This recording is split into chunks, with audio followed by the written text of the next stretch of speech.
Good afternoon, and thank you for joining us today. My name is Courtney Yockey, and I'm with the FNM Regional Growth Alliance, and here today representing the Business Navigator Alliance of South Central and Southeastern Illinois. We have an excellent presentation in stored for you today. October is National Women's Small Business Month, and we're celebrating our regional women business leaders. Starting us off, we have Lura White, who's the Women's Business Development Manager for the Illinois Office of Minority Economic Empowerment, who will speak about OMI and identify resources for women small business owners.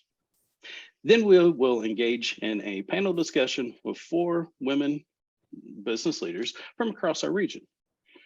Today's panel consists of Risa Shainert, the Executive Director for the Crawford County Development Association, Leslie Tarble, the President and co-owner of Three Sister Logistics, Catherine Craig, owner of Catherine's Gallery, and Robin Trapp, owner of Betty Jane's Kitchen.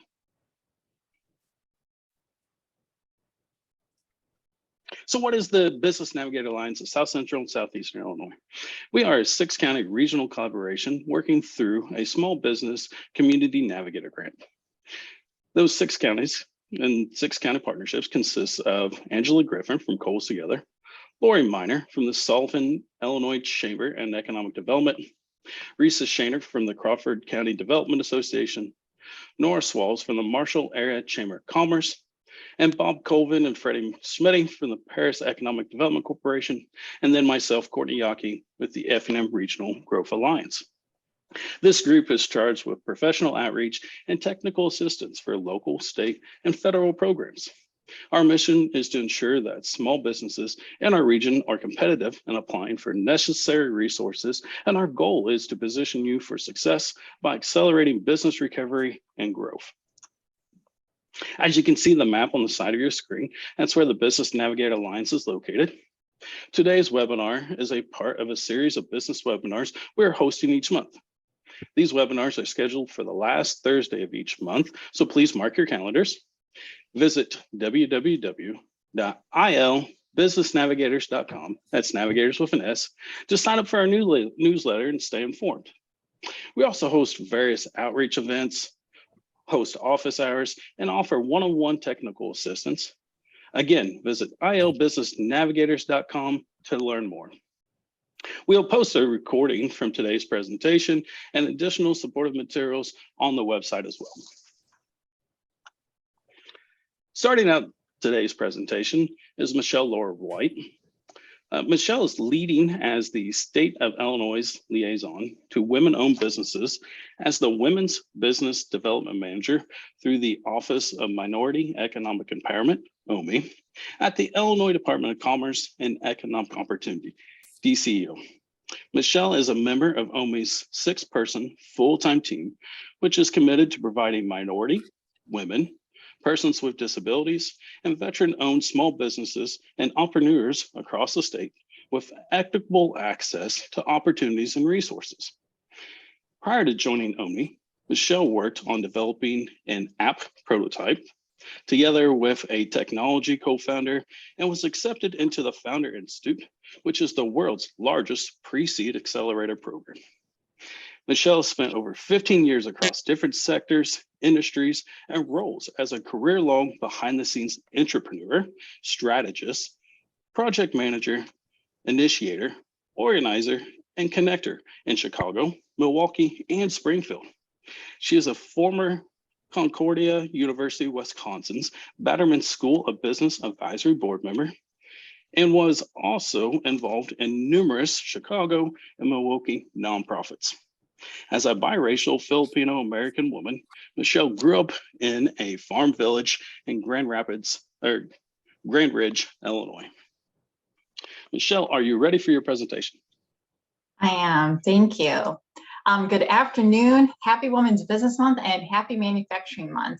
My name is Lura White, and I'm the State of Illinois liaison to the 450,000 women-owned businesses in the state through my role as a Women's Business Development Manager with the Office of Minority Economic Empowerment at DCO. Thank you to the Business Navigator Alliance of South Central and Southeastern Illinois for inviting me to join all of you this afternoon.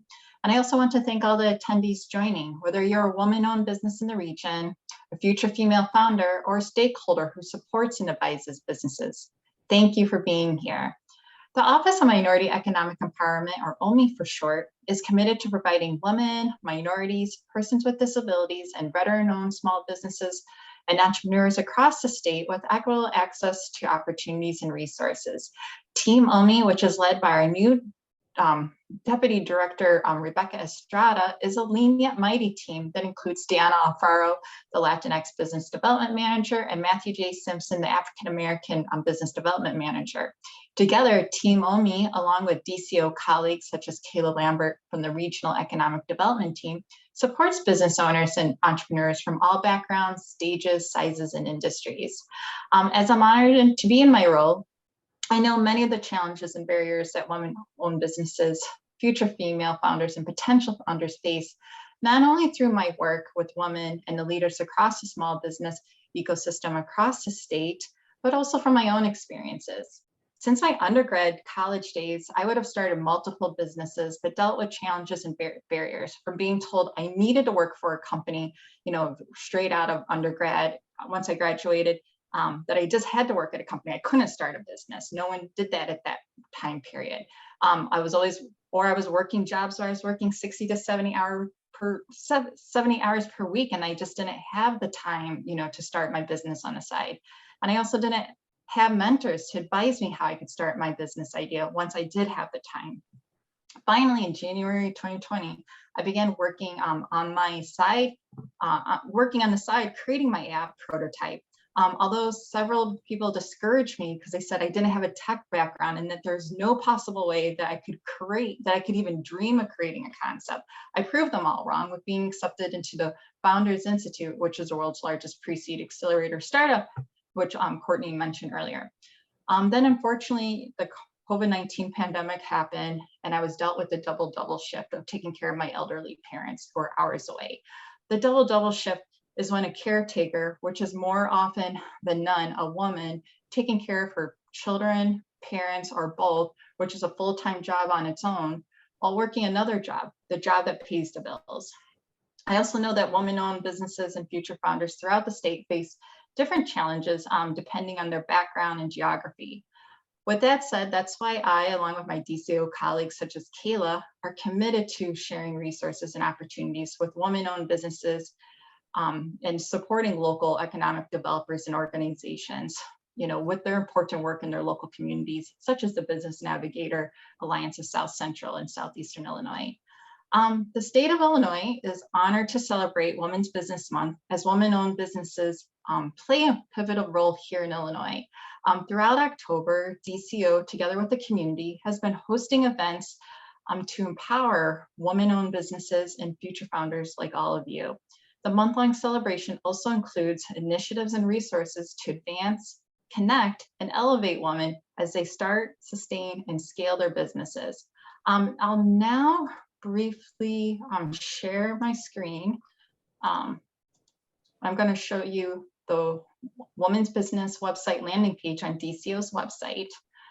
And I'm going to scroll down. We just finished our last event this morning that we hosted.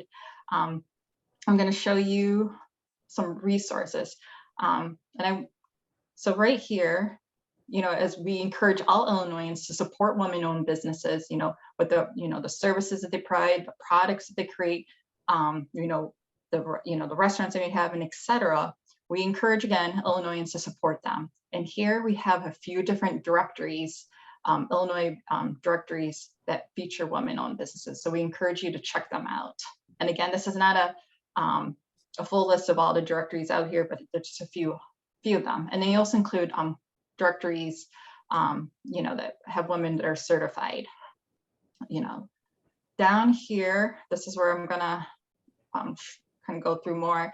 These are business resources, that we develop, and like all of you, many of you are entrepreneurs. We're entrepreneurs. We're creating here at the state new resources, and as I just recently created this is a work in progress. So, maybe in about a month, you'll see new revisions, but I'll start with the first one. One of them is the State of Illinois resources. So this includes not only DCO's resources, but some other state agencies and departments with their resources. So this document, it includes hyperlinks, and it first goes through, all the state of Illinois, DCO's programs, such as our Advantage Illinois Fund for the Advancement of Minority Enterprises, our loan program. You'll see below, seeing like the business enterprise program. This is where you'd click on if you're interested in, becoming a woman certified business.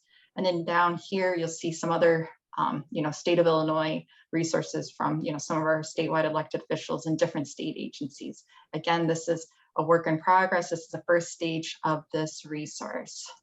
I will now go to federal and local government. Another document that I just created. Here we have the federal resources, the Small Business Administration, have a few different subheaders. And so again, you could click on these resources. And then below local government, of course, Illinois has many local governments, and this is not an extensive list, but at least it's a few, cities throughout Illinois, such as here, city of Effingham, or it's a link to the local government business resources for their community members, as well as a link to their vendor contracting bidding opportunities for a business that wants to do business with that local government. And here, last document, like just showed, is this is one that has Illinois-based website hubs, institutions, organizations, and platforms. I, along with my colleagues and organizations, working on trying to continue to centralize our resources. As we all know, there's so many amazing resources out there, and it's kind of like a puzzle. They're all over the place, and we're working, trying to continue to consolidate, to make it easier for women founders and future founders, because we know that you don't have that much time, and you need to be able to find resources, fast. So this is like, one of those beginning stages. So here, list a few different website hubs. And I do want to, so the Biz Hub, this is for some of the state of Illinois resources. I want to point out the Women's Entrepreneurship Hub, which was recently launched. This was launched by the National Women's Nonprofit Women Employed, which is based here in Illinois. They recently launched a website hub, and so yeah, check them out. And they also have links to upcoming events. Here, I just have some, and it's by alphabetical order. And again, maybe in about a month, it'll be more into different categories, like sections. But I just have a list of some organizations, institutions, incubators, throughout the state that support women-owned businesses. So check those out. And then briefly, just want to show you the Women's Business Month Toolkit, as October again is Women's Business Month. And I think Monday, October 31st, which is also Halloween for those who celebrate it, is the last day of Women's Business Month. So you still have a few more days to continue to, to help celebrate and promote women-owned businesses on social media. And you'll see in our toolkit, you'll see the different, we give them some sample posts. Again, you're welcome to create your own sample posts, but please, join us in celebrating local woman-owned businesses in your communities on social media and using the hashtag Illinois Women Biz. And then the state, we also just on DCO's website, we also just have, I encourage you to check it out. Also the OMI webpage, I'll be glad to put it like in the chat box. Just has a lot of wealth of information of resources that we all offer. So just want to say thank you again to the event organizers for giving me an opportunity to share resources and opportunities with all of you. And women founders and future founders, remember to believe in yourself, think big, seek no cost business programs and services, such as from the state of Illinois, particularly DCO and the Business Navigator Alliance. Offer encouragement to women who are thinking about starting a business, and help inspire the younger generation of females that they too one day can become business owners and entrepreneurs in any industry. Awesome, awesome, awesome. Thank you, Michelle. That was a great presentation. Thank you for running through your background and about OMI, and then to run us through the various resources, a multitude of resources offered through OMI, the Department of Commerce and Economic Opportunity. As a reminder, we will send out a recording of this presentation next week if you registered for this, and then you can find it on our YouTube channel as well. And we'll have it posted on the ilbusinessnavigators.com website. In addition to sending out that recording, we'll have links as well, and try to get those documents that Michelle walked through and send those as attachments too. So thank you again for walking us through that. That was a wealth of information, and really appreciated the opportunity there to see what resources are made available. Continuing on in our webinar, a little different than what we have done in the past, where we typically have 3 or 4 different presentations and then a Q&A section, is to really celebrate our regional business leaders. We're going to have the rest of this webinar as a panel discussion. And somebody that I most certainly admire, Angela Griffin, who is with Coals Together, and she is with the Business Navigator Alliance with us as well, will be moderating the discussion today. And I'm real excited to hear about this.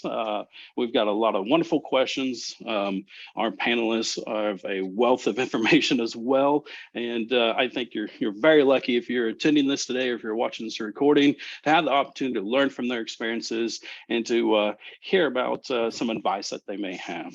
So starting now, I'd like to introduce Angela. Angela is the president and CEO of Coals Together, the economic development organization for Coles County, charged with industrial recruitment and retention. Griffin has a BA in economics from the University of Illinois at Springfield, formerly Sangamon State University, and 29 years of experience in economic development, including working for the Illinois Department of Commerce and Economic Opportunity before joining Coals Together in 2004. At DCO, Griffin held various positions, including assistant to the director, manager of government relations, financial analysis, and marketing specialist.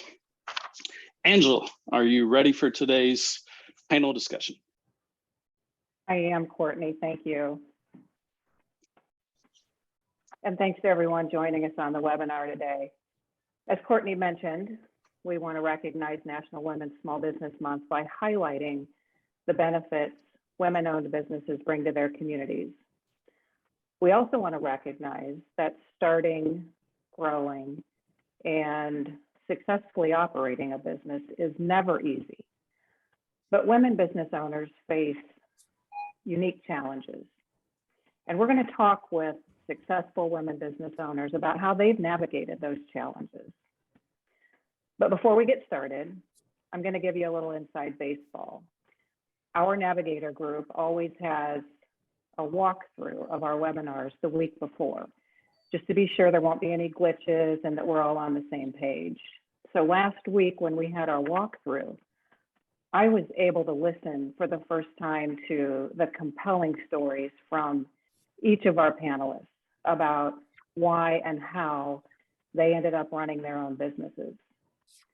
And today I'm going to provide a brief introduction of each of these fascinating women, but then we're going to ask each panelist to pick up where I leave off. And as part of our introduction of them, let them tell you in their own words, their unique story and how they ended up where they are today. So we're going to start with Risa Shaner. Risa is the executive director of the Crawford County Development Association in Robinson, but she's also been a lifelong businesswoman. Risa has experience in both the private and public sectors. As the co-owner of an industrial construction business with more than 180 employees, her company was the first to receive the VPP star rating, which is the highest industrial safety rating in OSHA.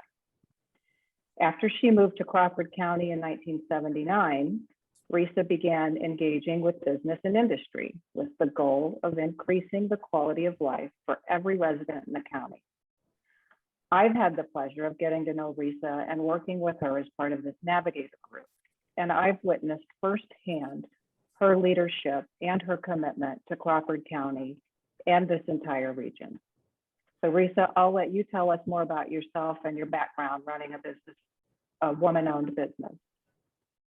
Wow, thank you, Angela. And I am truly honored to be with this group of hardworking ladies. I think that as you listen to the panel today, you're going to come away with the takeaways, much like Angela mentioned. One, the power of a plan, and two, the power of a positive attitude. And I would just say to each woman or anybody that's interested in opening up a business, it doesn't matter if you have a degree.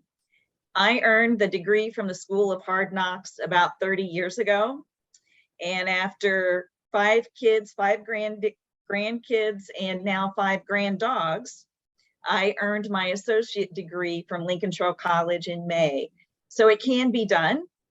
But to Angela's point, it takes a lot of hard work and it takes determination. And there will be days that the world will not look right, but that's when you reach out for help, when you realize that you're in over your head. And many times when I owned the construction company, we were signatory with 12 different unions, and managing those contracts was just a huge task. But I always had people that I could reach out to. I made sure that I kept those communication lines open. But then in attaining the VPP status, working to move the cheese, right? If we're not moving the bar forward in our company, we're sitting still. And having people on your team that you can train, that you can trust, and that you keep them aligned. Lots of times my workers, we had a don't get bored list. And we would have meetings weekly about what are we doing on that list or what are we gaining. So as a business owner, male or female, you are always moving, and having the power of a plan and a positive attitude, no matter what your obstacle is, no matter how hard it is, will be what sees you through. And being committed, but most of all, being committed to the people that you work with and to improve them. So Angela, I'll turn it back to you. Thanks, Teresa. Our next panelist is Leslie Tarble.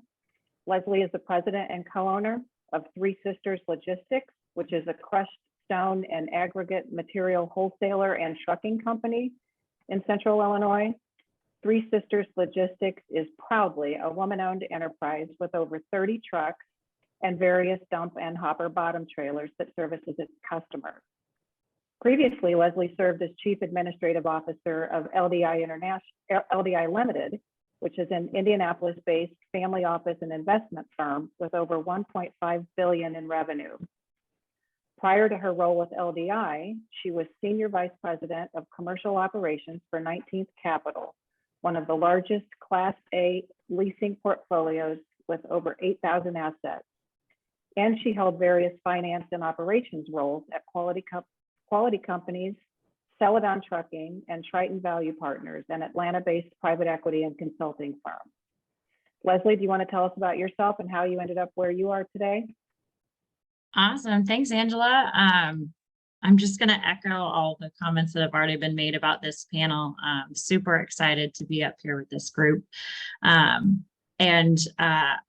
feel like, you know, as a woman, I immediately have my imposter syndrome on, and I'm going to try and hide that, you know, bury that deep down, and we can revisit that later in some sort of counseling session.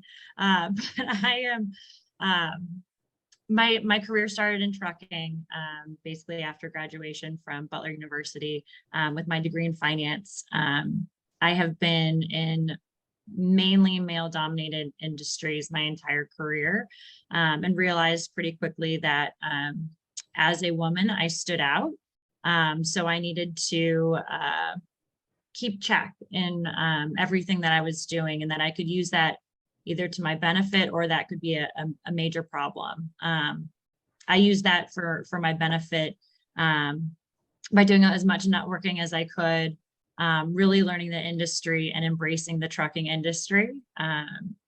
It's a fascinating industry. And one thing that I always tell people is that new into their career is, you know, they're trying to find what they're passionate about. I can guarantee you I was not passionate about trucking when I started in the trucking industry. Once I got into the industry, I've now become very passionate about it. And when I was given the opportunity to purchase a company back at the end of 2019, after saying, oh my gosh, I can't believe it's going to be a trucking company, I said, yeah, let's do this. It's a wonderful industry and something that I'm very proud to be a part of. And I'm looking forward to the discussion that we've got, ahead of us. Right. Thank you. Our next panelist is Catherine Craig. Catherine started her business after she became an empty nester. Her venture began with a gift gallery and custom framing shop in Sullivan, Illinois, and it has morphed into real estate, home redesign and staging services, personal property auctions, and a gallery full of home furnishing, gifts, and accessories called Catherine's Gallery. Catherine, do you want to tell us about yourself? Hi there. Yes, thanks very much. Once again, I am happy to be a part of this panel group discussion this afternoon. I guess I started my career early, and I graduated early from high school and started to work for a CPA firm 3 weeks after that, and learned sales and marketing and bookkeeping along the way. And like Angela said, I raised my kids and then decided to do something different. I decided to pursue a different challenge for me, getting into my creative side, and an opportunity came along to purchase a custom framing shop, and that quickly morphed into adding a gift gallery. And then that, like Angela said, that has morphed into a variety of things. And I tease and say that I'm getting ready to turn 58 in the early part of next year. And I feel like I'm just hitting my stride. I feel like I'm really just finally getting into everything that I want to do and that I really enjoy doing. And I've done a lot of things in my career, but right now I feel like everything's come full circle, and it's really only beginning. So it's never too late to start. Like Angela said, and like I said, if you want to do something later in life, it's okay. It's fun. You don't necessarily have the same struggles that someone with kids at home and everything does. But I do have to say that I always make room and always make time for my granddaughter. That's a for sure thing too. She's 6, and we may not have kids living in the house anymore, but grandchildren time comes first. Thanks, Robin. Sorry. Thanks, Catherine. Our final panelist is Robin. Robin Trapp is the owner of Betty Jane's Kitchen, a business that she opened in Paris, Illinois in 2017.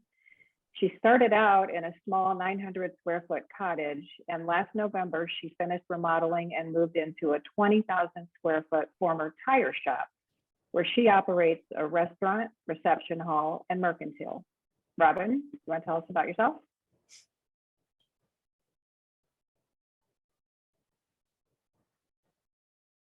I'll start over. Okay, I want to start at the beginning, encourage young women that come from families that don't have a lot of money, because I come from a family of 5. My dad made $12,000 a year. We lived on a farm. We learned hard work and dedication. We worked on the farm. When we didn't have enough food for the refrigerator, my dad would go out and go hunting and fishing. And so we learned to use our resources and the resources we had, and to work hard.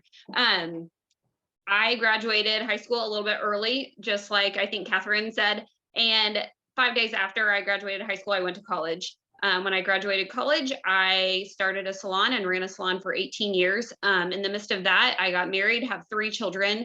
I'm a Sunday school teacher. In doing hair and having a salon, it's great when your children are younger, but when they get a little bit older, they get involved in sports. Most of that is done in the evening. And then doing hair and nails and all that stuff, it just doesn't work being a mom and trying to raise children. So the other God-given gift that God gave me was I have a very, very sensitive palate. I can pick out ingredients in anything. So I started out small in the farmer's market. That grew. I ended up buying this small cottage. We were there thinking it would be just a quaint little coffee shop that wouldn't be very busy. It would be very easy for me to manage the kids in sports and have a coffee shop. That was never the case. We were busy from the get-go. And so over the course of COVID, the tire shop, which my husband had suggested several times I go and look at, like, what am I going to do? Put tires on something in a tire shop? There's no way. But I went and looked at it. And from the moment that I opened the doors of the tire shop, I knew where I could put everything.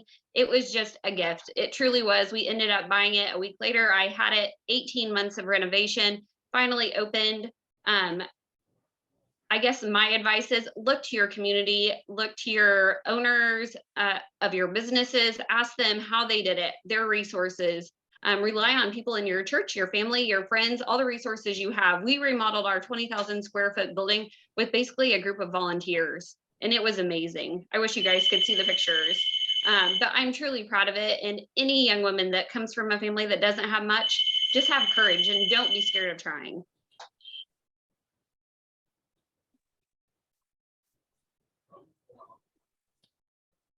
Okay, thank you, Robin. Again, I am just blown away by the drive and the spirit and the tenacity of these women. It's so great to hear from them. And so let's start there with the question. How do you think that your drive and your determination, particularly as women in what some of you have described as male-dominated sectors, how do you think that has shaped the relationships that you have? Relationships with your vendors, with banks, with your customers? Let's start with Risa, and Leslie and Catherine, you weigh in too. Have any of you encountered hurdles with male vendors, bankers, customers, or have you ever felt like your male colleagues didn't really want to collaborate with you? And if so, how did you handle these situations? Yes, I did. And yes, I overcame. I did not let that become a barrier. I wanted to know why someone would not engage. I would be persistent in a friendly way. Sometimes as a female, it's hard for someone to take you seriously. That's where you study, you know, you can talk the game. In my field in construction, even when I was in the lumber industry or oil field industry, one of the first things I did in the oil field was I went out and spent a night on the rig and saw how a oil well was drilled. And that's just been my mantra from then on. Get your boots on, get out in the field, girl, and figure it out, because till you're down in the muck with the guys, you're not going to understand what they say. And you have to understand what they say to work with them, to help them, to grow your business. And the same is true of your vendors. Understand their product. Go to where their manufacturing facilities are. Understand their marketing plans and how that fits with you. Understand your banks. Talk to your banks every month, every quarter, whatever it is. But when you send them your quarterly financials, have a chat. Say, this is what's going on, so that they know on an ongoing basis where your business is, but they also know that you understand what's going on in the economy, what's going on in your sector, how maybe your business, for me and Robinson, the business that I owned was a geographic anomaly. To have 180 employees at a contractor in Marathon was unheard of. So I had to have a bank that understood that I knew my business, but I also had to reach out to bigger banks to finance my payroll. When turnaround was going on and I was running $1 million payrolls, I had to have a big bank. So I had to have confidence in my vendors. We had to build those relationships with banks and vendors. But at the end of the day, if you're not out in the field with your employees, working with them, you're not going to make it, because your employees are the biggest asset that you have that is not on your balance sheet. And that relationship at the end of the day will make or break you. And you have to make that decision every day, even if that male or female person says something that you don't like. Get over it and get out there and make your business work. That's what I learned. Perfect. Yeah, I'll follow up on that. So maybe I'll start out at when I was at Celadon. So Celadon's a publicly traded company, trucking company. When I started, we were about, let's call it 250 million in revenue. When I left, we were about $1 billion in revenue. So starting as a financial analyst, being in the finance department, being right out of college, I always thought it was almost my age as being one of the most difficult things to overcome and to be taken seriously. So that was kind of the initial, like, okay, I'm young, I've got to figure out how I can prove that I know what I'm talking about and I'm good at my job. So I was elevated pretty quickly throughout the company, and to the point where I would be going with our executive team on acquisitions, and I'd be the person that was evaluating, should we do this, should we not do this, and meeting with business owners and evaluating their business. And I realized pretty quickly that I need to know what these business owners are doing and how do I talk to them and work with them. They were all men. Their executive teams, typically all men. Sometimes there'd be a woman in, the HR role. But for the most part, it was these small companies that were very male dominated and hadn't been used to a woman, especially a young woman, coming into their business and telling them, hey, you're good at this, but why are you doing this? This doesn't make sense.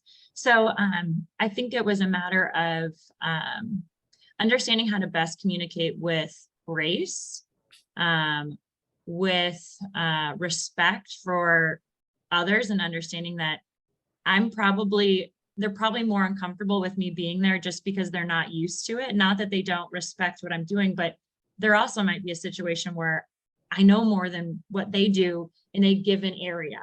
Doesn't mean I know more than everything, but there may be a specific area, especially how we were looking at the businesses, that made sense to us. So I think it's just kind of being in other people's shoes, and being respectful and graceful in those sorts of situations. You mentioned, Angela, have you had an issue or whatever? I would go to investor conferences, and initially it started as I felt like almost like a babysitter for our initial founder, and it was, he was at an age where the things that he was saying was maybe not the most appropriate situations, and you had a lot of other young people, women, and eventually it was like, all right, Leslie, you're going on your own. And that's kind of when I realized that people are going to recognize me because I stick out. So how do I make sure that I'm networking appropriately? I'm representing our company appropriately. And again, it was having that grace and understanding that sometimes they may be uncomfortable with the situation, but give them a second and they'll realize either I know what I'm talking about, or I won't work with them.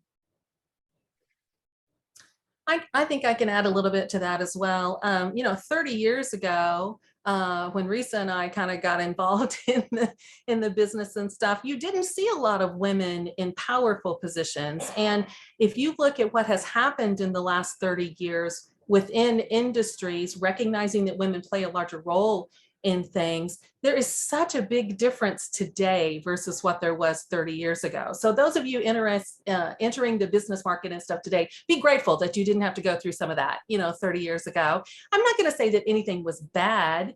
But again, like Leslie, I started very, very young. I mean, I started to work for a CPA firm 3 weeks after I graduated from high school. And most of the CPAs were men.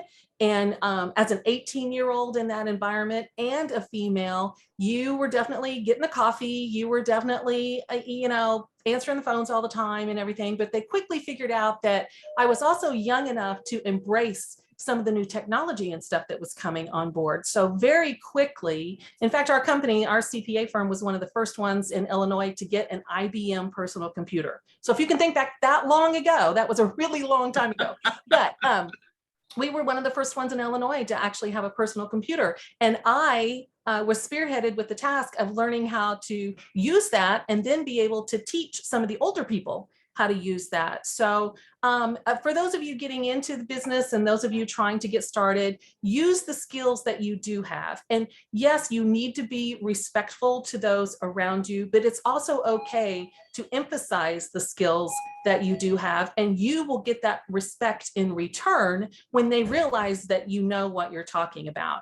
And I tell people all the time these days, I said, you know, the generation before me, there is a lot to learn from them, but I'm looking to the generation under me. I want to know what they want to know. I want to know where they're wanting to go. And I want to be a part of their future, not only as a mentor, but there's a lot to learn from them too. My position on a lot of things have changed since my kids have become adults, and I listen to their perspectives and the things that they have come across in their young adult lives. And my perspectives on things have changed a lot because I listen to them. And not that I don't listen to my parents still too, but I really think listening to those around you, always be respectful of those around you and never burn a bridge. You never know when you're going to have to cross that bridge again. So it doesn't matter how bad the situation got. It doesn't matter what that person said to you. You storm off and you go in the closet and you scream and you come back out with a smile on your face. And if it means you leave the situation, fine, but leave it in a positive manner, because you never know when you might come across that person again, or when you need that relationship again to move forward. So it sounds like, and this will kind of segue into a question that's been put in the chat, but it sounds like what I'm hearing is that you three women have had to maybe work a little harder, maybe do a little bit more homework, as Leslie said, maybe have a little bit more grace and a little bit more understanding, find what you have that's special and stands out and capitalize on that in ways that, and I might be putting words in your mouth here, but in ways that maybe your male counterparts don't have to or didn't have to. But I've also heard you say it's getting better. And that leads us to a question in the chat. Freddie's asking, did any of the panelists have a role model? What problems are you facing today being a woman?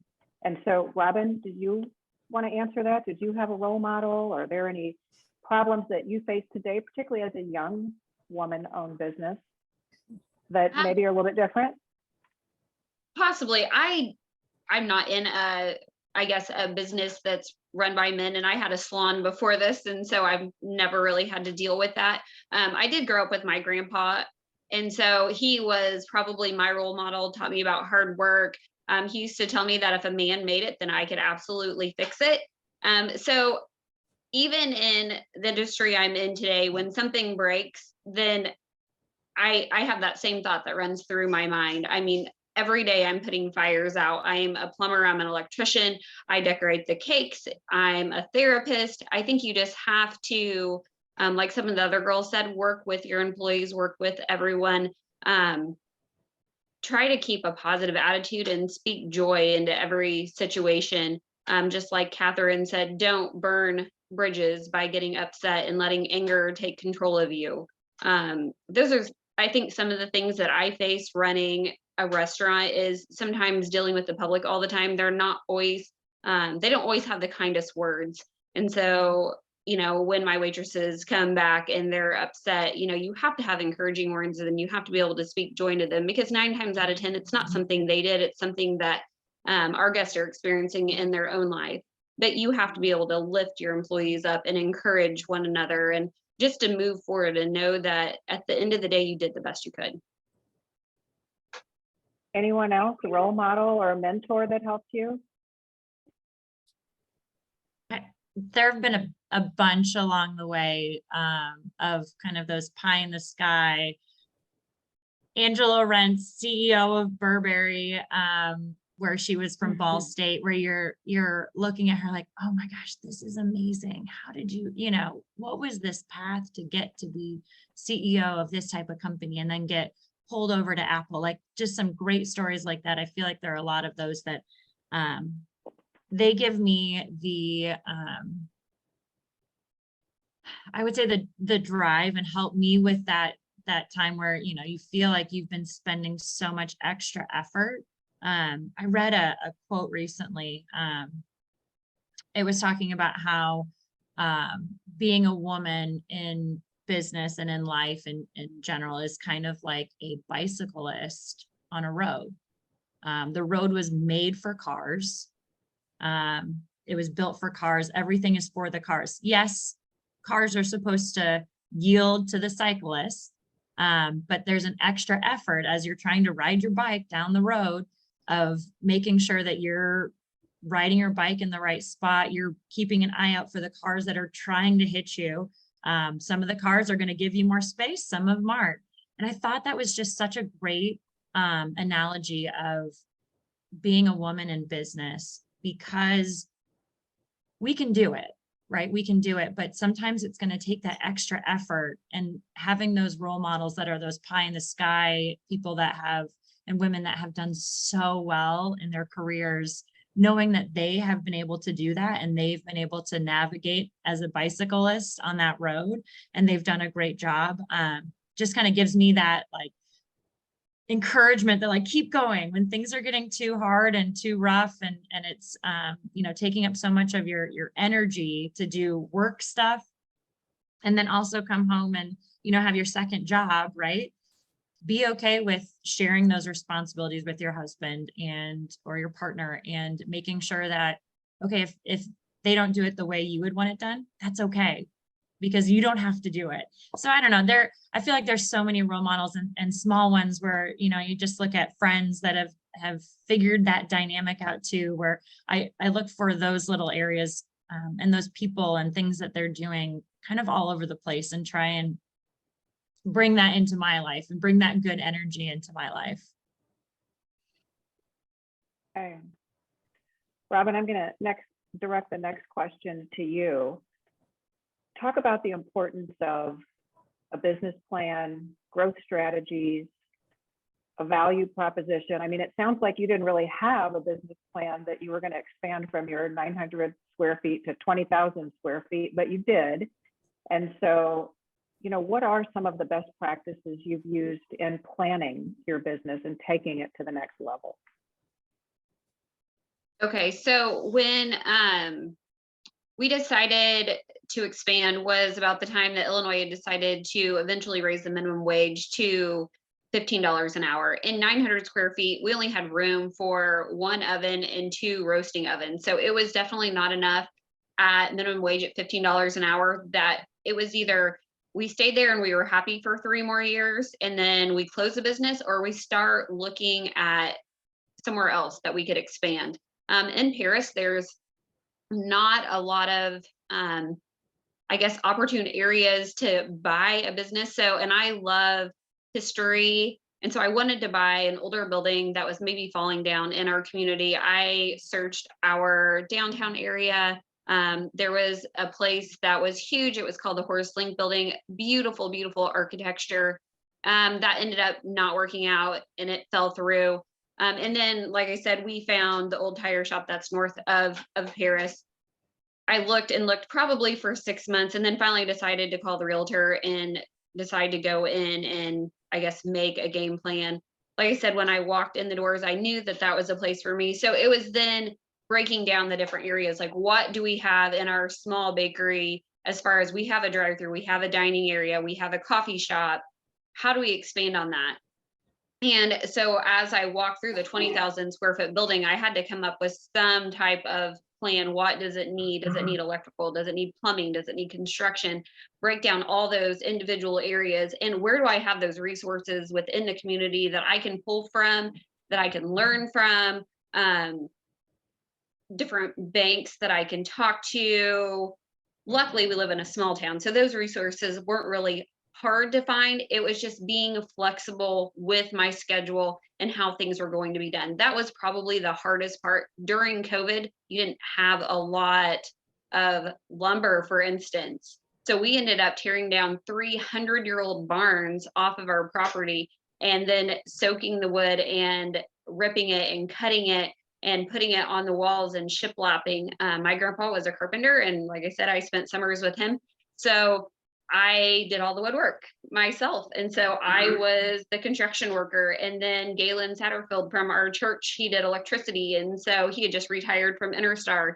He volunteered his time. He taught all of us how to solder wires, put in outlets, just all kinds of different things. We even had a kid from our church that was going down the wrong path. He ended up going to a youth convention, and one of the ministries there said, hey, if you're going down a wrong path, put yourself in a place where it's headed in the right direction. So he came home, he approached me and said, Robin, you don't know me personally, but I would love to help you out and remodel this building. And I said, okay, just don't cut your fingers off. And to this day, he still works for us, and his path is like, there are amazing things coming for him. But just being flexible and patient with others. If something doesn't work out, there's probably a reason for it. And the next thing that comes up that might replace that thing that didn't work out is probably better. And I learned that over and over and over again. Great, thanks. Do any of our other panelists want to talk about the importance of a business plan or how you develop your value proposition? I think in today's economy, it's important to have a business plan so that when your revenue starts sliding or expenses, as an owner, you know, I looked at that weekly, if not more often, because you've got to have the pulse of what's happening and be able to pivot quickly. So when you see revenue drop for a week, or expenses go up, or you get quotes that are going up, you've got to be able to react. And often in my situation, it would be so drastic that I had to give banks a call. Maybe you've got to increase your operating line for a 6-month period of time till you get over the hump. So keeping a handle on your business plan for me was very important. I would agree with that. And also, if you are scared of numbers, figure it out. You've got to get over that fear. Take the time, understand your financial statements, and understand what they mean. It's intimidating for sure, but you got to figure it out.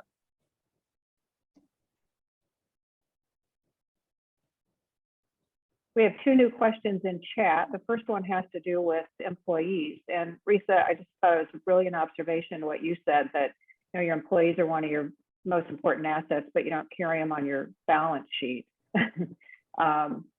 Guadalupe is asking, how do you treat your employees? What do you recommend doing so that they do their job correctly and being motivated at the same time? So what are some of the best practices in managing a workforce, and especially as a woman, and the challenges and hurdles that you might have managing a male workforce? Well, number one, you appreciate them. There's nothing's better than a recognition of buy a lunch. You buy a team or a crew a lunch. You set some goals for maybe safety. You meet with them, listen to them, encourage them. And learn about them. Maybe they're missing work because they've got a handicapped child. You need to know that and understand that and work with them through that. So lots of times what we see or don't see from our employees, we don't understand because we don't know the root cause behind it. So asking those questions in a caring, concerning way, and lifting up the employees is the best way. If somebody doesn't want to work safe, talk to them about why they've done a practice a certain way and understand their logic so that you can understand how to help them be safe and go home safe to their family every day. Okay, Leslie, this question's to you. Lisa is observing that your revenues seem to have grown astronomically. She says, what tips do you have for growing a business? Yeah. So the specific example that I had given before was when I was with Celadon. So that wasn't owned by me. It was publicly traded. So that type of growth was astronomical. The company is now bankrupt. So this is where we go with growth, right? One of the very first things when I bought the trucking company in 2019, I was kind of bombarded by people I had worked with on the Celadon side, and they're like, what's your growth strategy? What's your growth strategy? There is good growth and there is bad growth. Growing to grow is not a smart move. Growing because you're taking market share, you're expanding into a different geography, that's great. There's some really great opportunities to grow, but you really have to grow smart. In the case of Celadon, we did a lot of growth by acquisition. So we acquired, I don't know, some like 14 companies in, I don't know, 4 years or so. It was insane. But I would say that there were times that the integration of those companies didn't really pan out like we had planned. Now being the business owner, and we're talking about growth, we've got 30 trucks right now. I think when we bought the company, we had about 28. So we're slowly looking at adding about 5 trucks a year for our growth. And that's how we can grow in the industry. We've got a ton of business opportunity that we can go after, and people want more trucks. They want more trucks. I could probably add, we were just talking, we could probably add 20 trucks and without blinking an eye and have the business for it. But if there's a downturn, do we have the business then to just support 50 trucks instead of 30 trucks? Do we have the infrastructure to support 50 trucks instead of 30 trucks? So I do think that you need to be smart about your growth and understand why you want to grow, and grow profitably. I joke now that I'm in a lifestyle business. When I was in the PE world, a lifestyle business was an opportunity for an investment firm to squeeze out costs, improve revenue, make more money, and then turn around and sell it. So lifestyle business was like, great, you can, make money off of them. There's low-hanging fruit there. And I would agree, there's probably quite a few low-hanging fruit that we could, capitalize on. But is that at the expense of our employees? We've got to be able to sleep at night. Myself and my sisters-in-law, who bought the company, so the 3 sisters, we have to be able to sleep at night, and we want to make sure that our employees are happy and that they have opportunities. And so for us, being in a lifestyle business and having some moderate growth is perfect for us. But if you want to talk growth and some specifics, I would be happy to chat offline on that.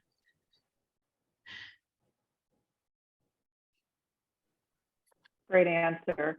So sort of staying with that theme, growth and employees, and we were kind of talking about employees. Risa, you'd said something about investing in your workforce. How do you see the current tightening of the workforce affecting your business, particularly if you do have the capacity and the opportunity to grow in every other area?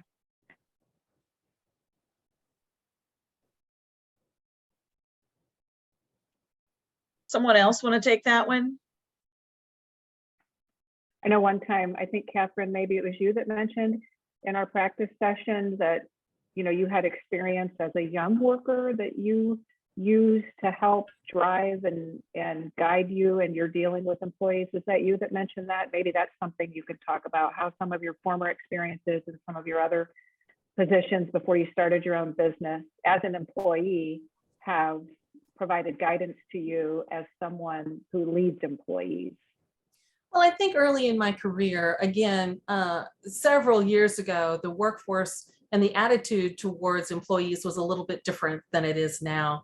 And I think in this environment, we are recognizing the importance that there is a work-life balance. And this generation who is coming into the workforce really appreciates the life balance that they have. And when we got started in the business, it was always, you better be the first one there. You better be the last one to leave. If you want to succeed, you better be willing to answer the phone and come in whenever it's necessary. And you have to do all of that to get ahead. And I think this generation recognizes that I may need to do that to get ahead, but is it worth it? Is it worth it for my family? Is it worth it for my lifestyle choice? Is it worth it? And a lot of this generation is saying no. So I think as employers, we need to recognize the fact that there's such a thing as flex scheduling and working from home. And I think we all figured that out during COVID. Not everybody is an 8 to 5er. Not everybody does their best work at 8 o'clock in the morning. And so if you have the ability to work with people like my social media people, and I mean, I do a lot of it myself, but I count on other people to help me. Midnight is the best time that they get some stuff done, you know, so you're working with people who have the ability to have some flex scheduling and be able to offer that choice to people.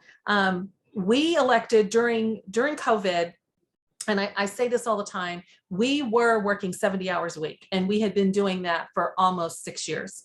And you don't realize where you are until you're forced to stop. And when the gallery was not allowed to be open, we were one of the businesses, a non-essential business, we were forced to keep our doors shut, as well as the coffee shop initially. And we had an opportunity to take a step back and really evaluate what we were doing. And it's like, what are we doing to ourselves? You know, how much longer are we willing to commit to this? And what kind of changes can we make? If our customers had their choice, we'd be here 24/7. You know, a lot of people wanted coffee at 5 o'clock in the morning. A lot of people wanted coffee or a glass of wine at 11 o'clock at night on a Sunday. And so when we reopened after COVID, we elected to close a couple extra days a week and try to get some of that life work balance back for ourselves.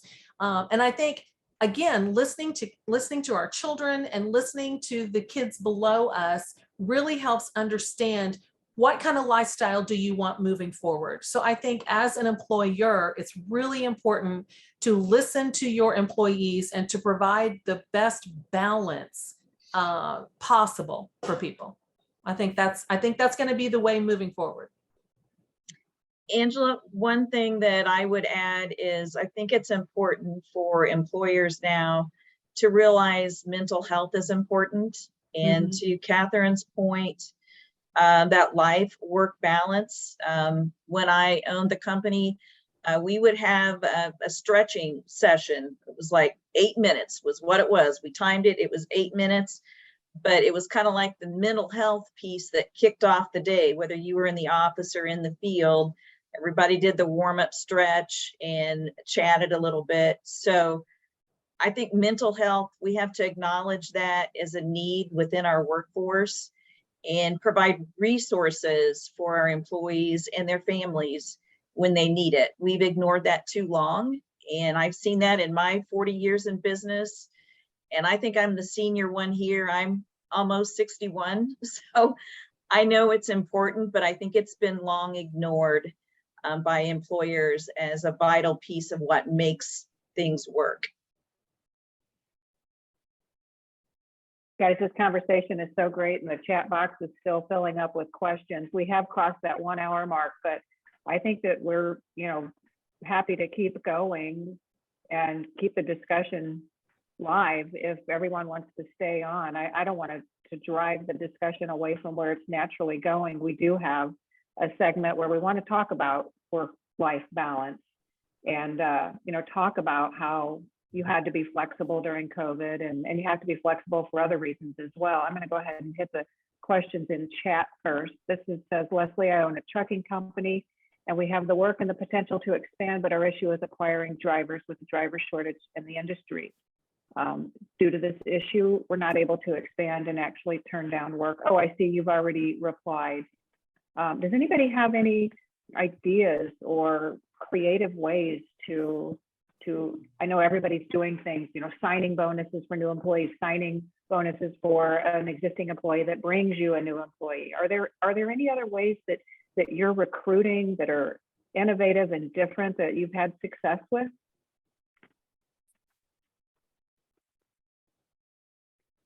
I can maybe answer some of this.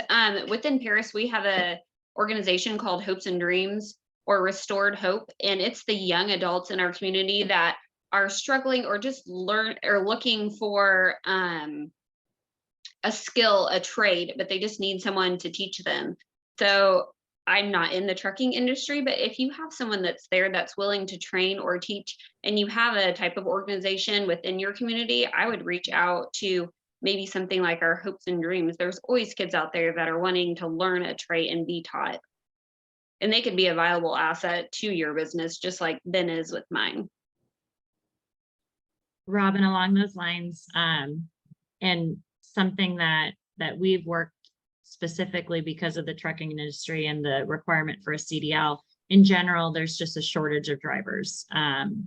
And there's going to be a shortage of drivers, and there has been a shortage of drivers for, I don't know, 15, 20, 30, a long time.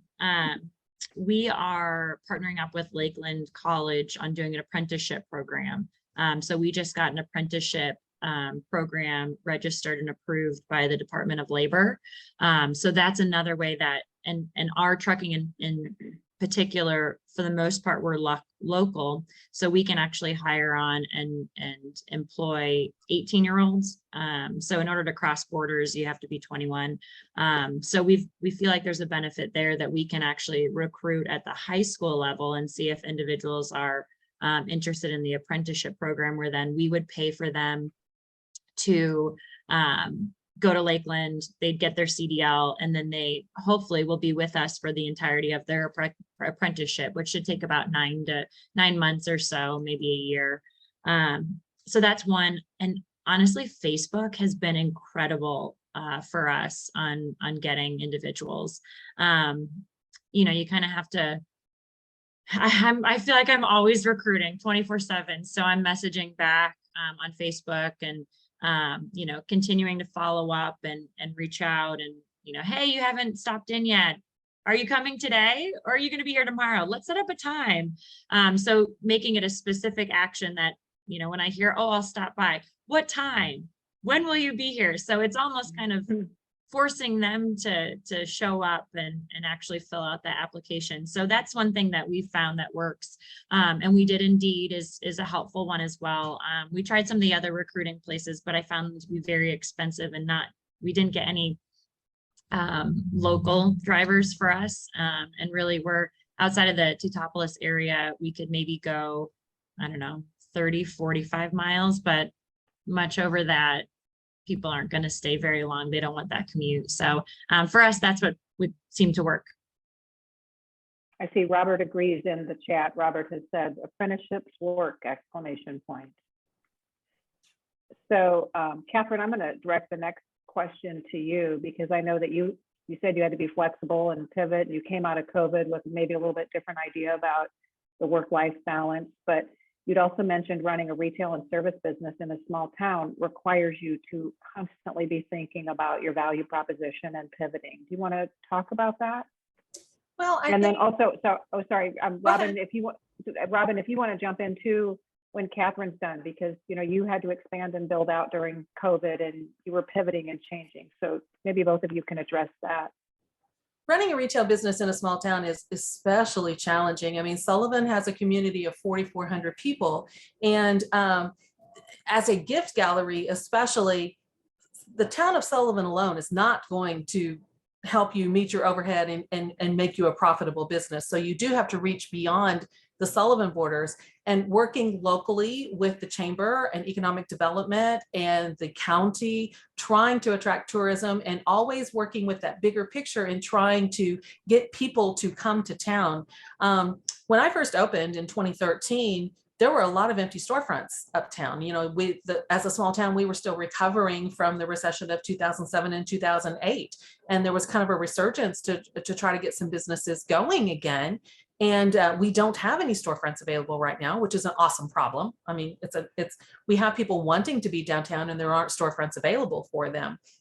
But as boutiques here in town, we do try to communicate with each other. We do try to work with each other to draw people, not just from 20 minutes away or 30 minutes away, but from an hour or 2 hours away. And we talk about that a lot, making it a destination for people. And in this day of social media and online shopping, and especially during COVID, everybody, if you weren't online shopping before, you definitely started online shopping during COVID. I mean, that's what we did.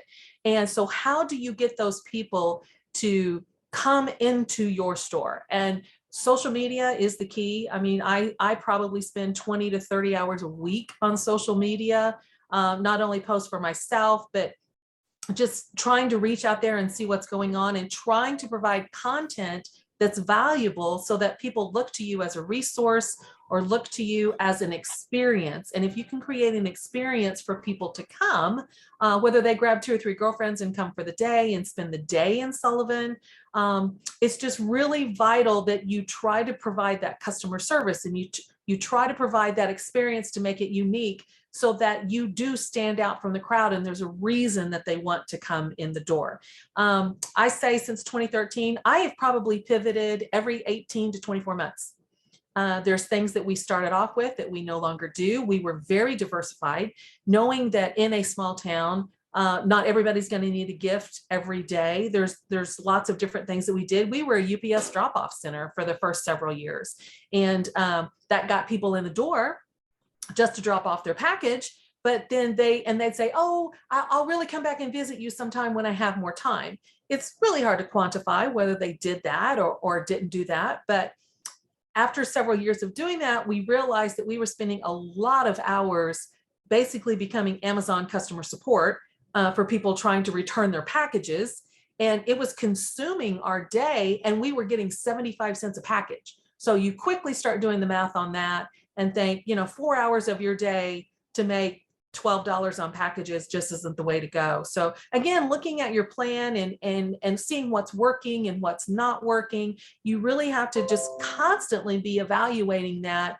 And again, pivoting to where I am today, after COVID and with the doors being closed, I started looking at services. What kind of services can I provide? What other things can I add to the gallery portfolio that don't require somebody walking in and buying a tchotchke? I needed to provide those services to people. So that's where the redesign services, the staging services came in.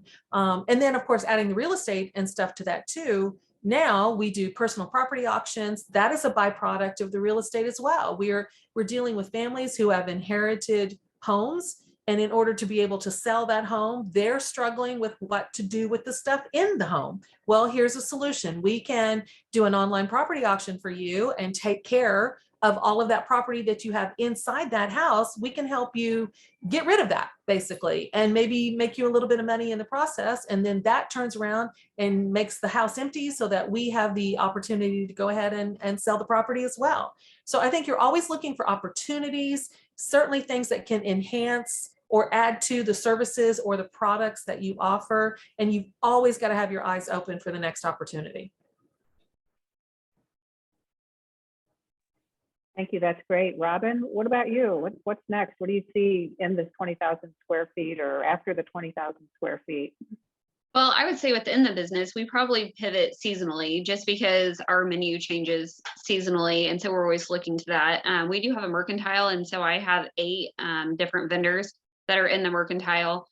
So sometimes those come in and out. And so I'm always looking for someone different or the next person on the list. So you always try to stay one step ahead of the game. Right now, I call it grocery hunting. Each Tuesday I go and talk with distributors and decide what they have coming in, if the product that's coming in is good or is bad. Right now, the produce coming in is not good at all. So in terms of expansion, we have acreage behind our restaurant, and I also own a large pole barn. So I would like to eventually turn that into an all-year greenhouse. We do have gardens in the back that we did try out this year, and it worked out really, really well. We were able to do our own canning and juicing and fill lots and lots of freezers. Unfortunately, we have gone through that in the course of just the past 30 days. So being able to have a greenhouse that we could utilize all the time would be amazing. 99% of the stuff that we make at our restaurant is made completely from scratch, to the point that we use, it's called Lot 50 Brewing Company here in Paris. We take their spent grains from the beer that they make and we dry it and turn their grains into flour and make our bread from that. So it's a really, really cool process to watch. Our health department, they like to come in and just sit on stools and watch the whole process. And so that's fun. So just being more farm to table, that's what I would say would be our next step.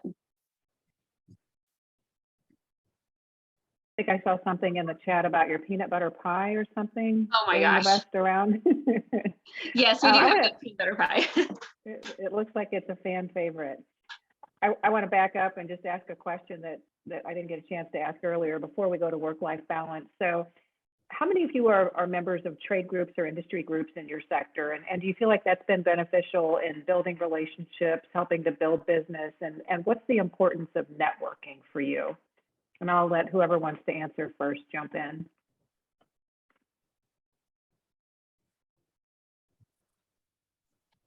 I'll go.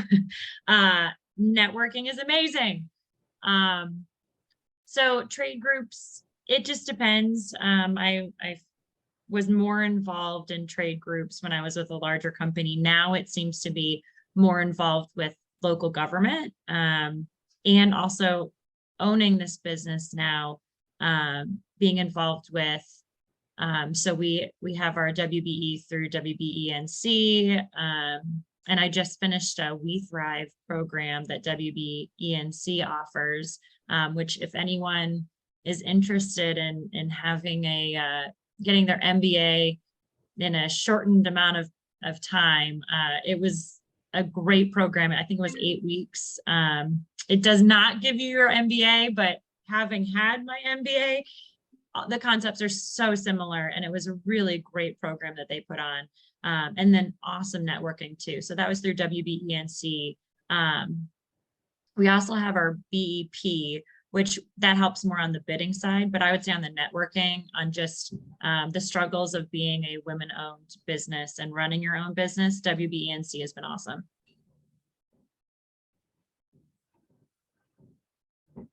I would say staying involved with your local chamber, and again, in economic development. We're all here for the same reason. We're trying to promote our town. We're trying to promote the businesses within our town. And I served on the Chamber and Economic Development Board for about 10 or 11 years. And then as a part of the process with the gallery, my time was consumed so much here. I didn't have the opportunity to network and to attend meetings and to do things like that. And that's one of the things that I really missed when I was on that hamster wheel. So taking that step back and being able to reintroduce myself to some of these groups and participate in some of these groups, the networking is so valuable. Just being front and center in things and being able to chat with people and fellow business people and realize what is happening within the community, and then being part of that larger voice to try to make your community a success. It's always important to be with everyone in the business sector as much as possible so that you can communicate and work towards that common goal.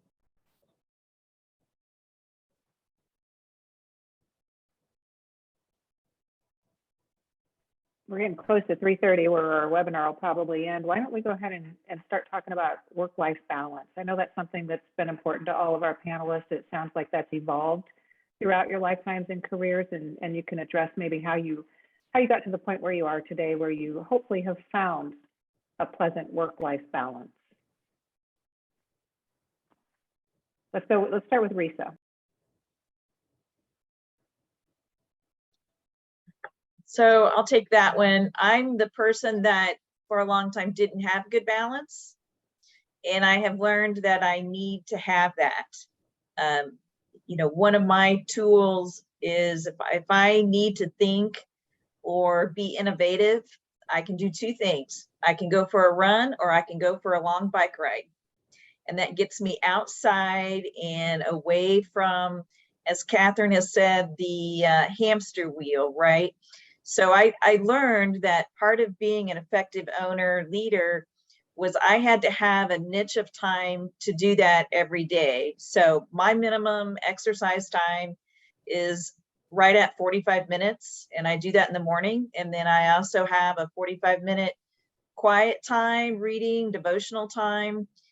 So maybe it sounds selfish, but I try to spend about an hour and a half on me every day. And I have a much better frame of mind. I'm pretty sure my husband's happier about it too. So, but when your kids are young, it's really tough. And I learned that I had to get up at 4 o'clock, and whether that was cleaning or working out, I learned that I still had to have that. And there would be nights that maybe I would only get 3 or 4 hours worth of sleep, but I could function if I had that self-care time. And then too, my husband and I maintaining that at least once a month, we would have a date night.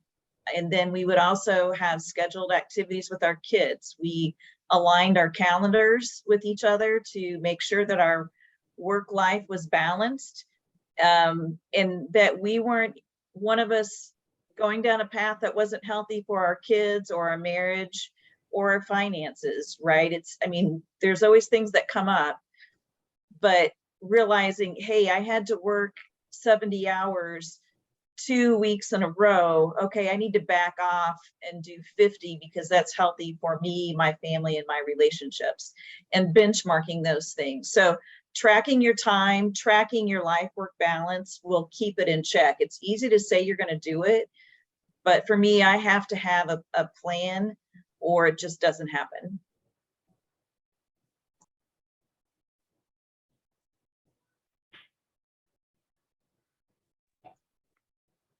Robin other or Catherine, panelists? you guys want to go first?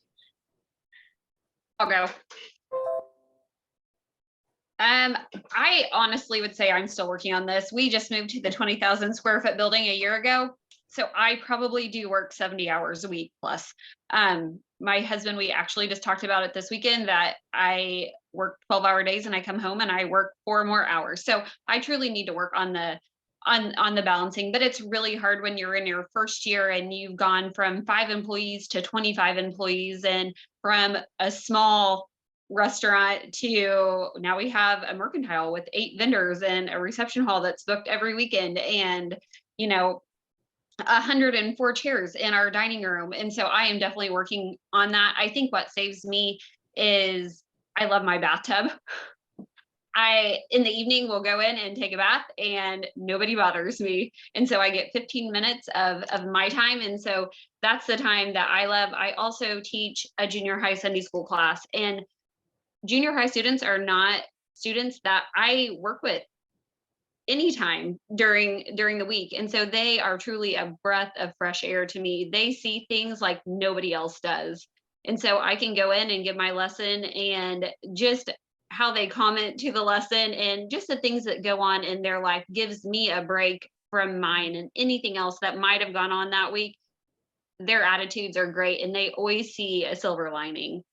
So I think in finding balance, it's just finding that escape, even if that escape is a little bit of extra work, like teaching Sunday school or just loving someone else or going out and encouraging someone. If you serve someone and you have a servant's heart, I feel like that you're blessed with that peace and that joy that you need.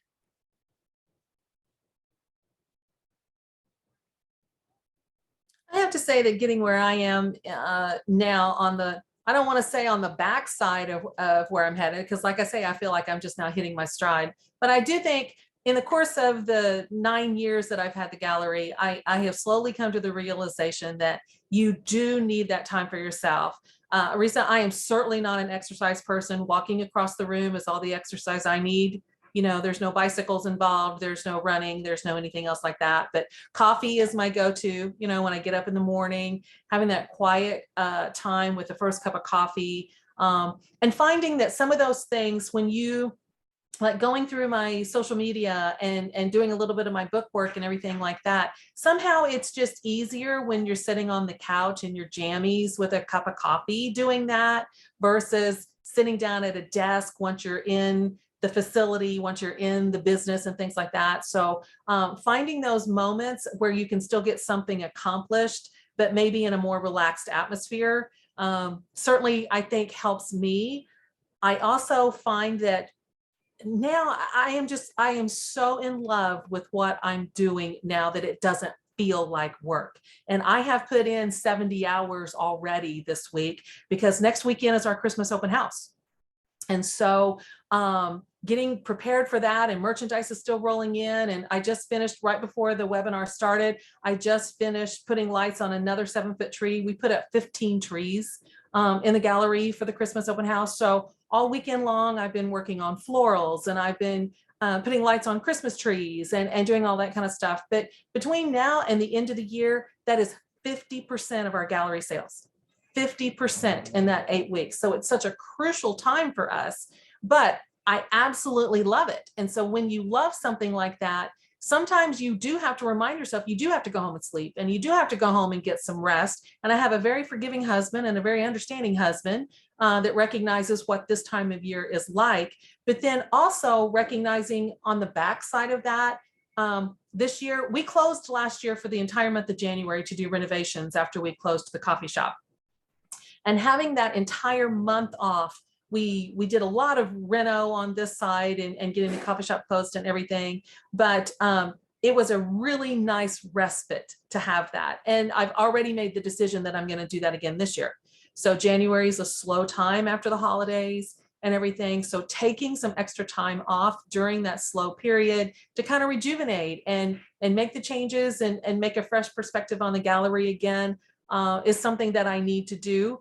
But you've just got to, over the course of time, you just kind of figure it out. And at some point you just decide you can either continue down this path or you recognize that you need to make some changes, and you just got to try to find that balance. And Risa, I think at our age, we're doing pretty good. I would totally agree with everything that has been already said on, in the sense that you've got ebbs and flows, right? You've got some months or years that you're going to be just nonstop, and then other years that you may be a little bit slower and enjoy that time and do the other things. There were a couple pieces of advice that I've taken from, various individuals. But one was you're always going to have to make the choices on where you're going to be, but be present where you are. So if, you decide to work and go to that meeting instead of going to a kid's basketball game, be in that meeting. If you decide that you're going to go to the basketball game this time, be at that basketball game, be there, be present. Don't worry about what's going on at work. And that's really helped me a lot. I think in trying to juggle this work-life balance. And I've heard it too, not of necessarily of being a balance, but more of this like synergy, right? That this is life. It's just life. So you've got to figure out when you're working and when you're not working. The balance is always going to be messed up, but at least be present and be okay with the decision that you made and what you're working on at that given time. The other piece of advice was ask for help and accept help. I would not be able to do all the things that I do, plus my family does, my kids, the sports, everything that they're involved in. So they're 6, 4, and almost 2. It's insanely busy. My in-laws are the best people ever, and they help out all the time. My husband does so much work around the house and does things with the kids. Again, like I said before, if he doesn't do it how I would want to, how I would have done it, that's fine, because it's done. So I think asking for help and accepting that help, we can't do it all. We just can't. There are not enough hours in the day or the year.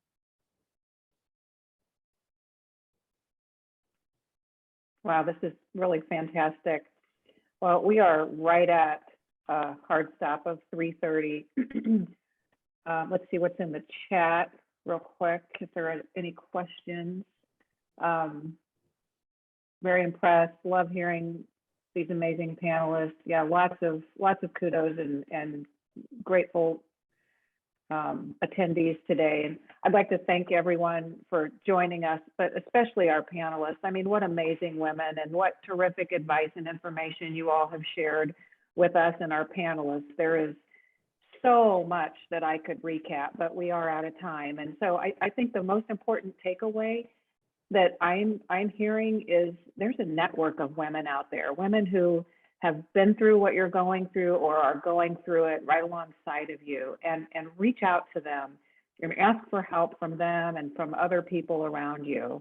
And then If you're still not balancing work life, I guess head over to Betty Jane's and get a piece of peanut butter pie, and then head over to Sullivan to the Christmas Expo next weekend to Catherine's. But I think you guys are all doing terrific jobs. And as Courtney said, this webinar is going to be available as a recording, so you can go back through it. The chat should be available.